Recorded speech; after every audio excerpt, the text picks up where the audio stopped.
မနေ့တော့တောမှာပတ်စံ1000ပျောက်သွားတာဟဲ့ငါမြူလို့မင်းကငါရွယ်လို့မစွတ်စွဲဘူးနော်ငါပြောချင်တာကွာတောမှာမနေ့ကမင်းနဲ့ငါနဲ့2ယောက်တည်းရှိရဟုတ်တယ်နော်အေးငါပြောချင်တာ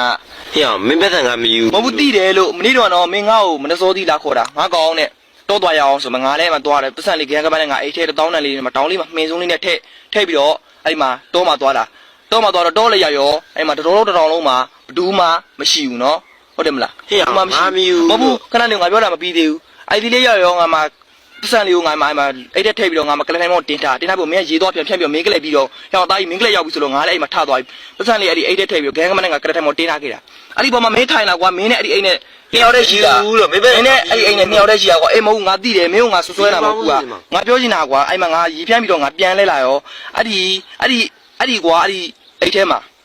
ပတ်စံ1000နဲ့မရှိတော့ဟဲ့ငါမြူမဟုတ်ငါမင်းကိုဆွဲဘူးကွာပြောငါပြောချင်တာအဲ့မှာငါတို့2ယောက်ပြန်လဲငါဒီကောင်းငါမတင်ကောင်းဆိုပဲအိတ်ထဲကြည့်လိုက်တော့ဟဲ့မင်းအဲ့ထဲမှာ1000နဲ့တွေ့ပြီးတော့ဟဲ့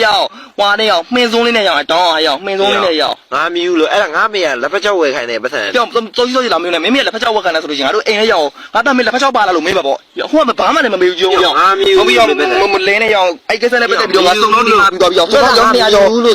ဟာဒါမင်းငါလာပြီးစိုးကြီးလာမပြောနဲ့ရောက်မရဘူးစုံလုံး